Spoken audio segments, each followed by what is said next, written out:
Om Swastiastu, selamat siang. Perkenalkan, nama saya Felix Ruanto dengan NIM 20055511080 dari kelas Manajemen Stres C.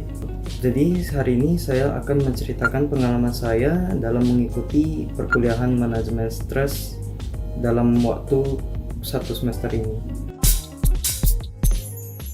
Pertemuan perdana, dosen akan memperkenalkan diri dan menyampaikan kontrak kuliah. Namun ada satu hal yang berbeda dari perkuliahan ini, di mana 4 kelas digabung menjadi satu dengan 3 dosen pengampu, yaitu ada Pak Aswar, Pak Hari, dan Pak Sukarsa. Bagi mahasiswa juga diwajibkan on cam tentunya, karena perkuliahan ini bermateri bukan hanya sekedar teori, namun juga ada praktek.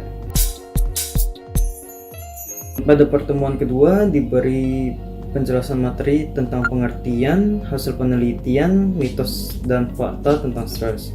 Jadi stres adalah respons dari tubuh atau pikiran terhadap tuntutan atau ancaman yang diterima oleh tubuh kita. Stres terbagi menjadi dua, yaitu eustress dan distress. Eustress adalah stres yang bersifat positif dan distress adalah stres yang bersifat negatif.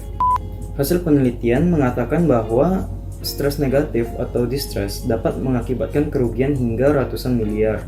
Selain itu juga merupakan penyebab dasar dari berbagai penyakit kronis hingga tingkatan stres anak SMA yang meningkat hingga 5 kali lipat dalam waktu 70 tahun belakangan ini.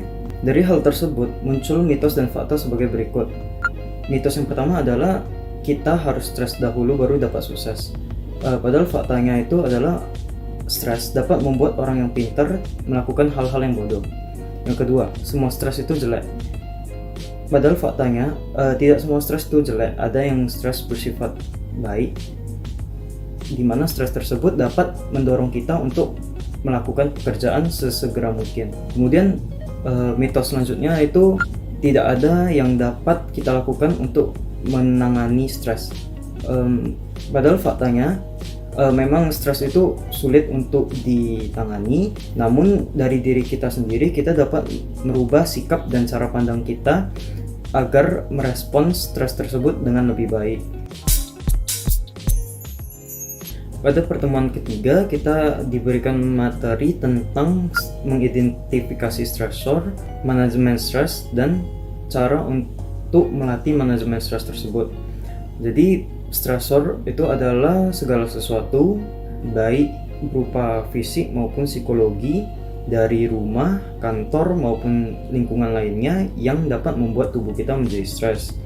Oleh itu, kita membutuhkan manajemen stres. Kita dapat melakukan manajemen stres dengan stres. Maksud saya, S itu untuk smile, study skills, dan soft skills. Kemudian T atau T untuk time management. Kemudian R untuk rest, relaxation, dan recreation. E untuk eating dan exercise. S untuk self-talk dan spirituality. Dan S yang terakhir itu untuk social support dan share. Pada pertemuan keempat, para mahasiswa diajarkan cara untuk santai, yaitu dengan postur tubuh yang nyaman dan bersandar. Kedua, menutup mata. Ketiga, menyentuh hati. Dan keempat yaitu sambil tersenyum manis lepas. Kemudian karena menyentuh hati adalah hal yang baru bagi sebagian besar mahasiswa, maka diajarkan sekilas cara kita untuk menyentuh hati. Pada pertemuan kelima hingga akhir pertemuan 1 semester, para mahasiswa diajarkan cara untuk menyentuh hati oleh ketiga dosen dan diperkenalkan lagi 2 instruktur yang sangat berpengalaman, yaitu Pak Rama dan Bu Saras. Para dosen dan instruktur mengajar secara intensif bagaimana cara dan teknik dalam menyentuh hati yang tepat. Bahkan diajarkan pula secara one by one bagi beberapa mahasiswa yang mengalami kesulitan dalam menyentuh hati.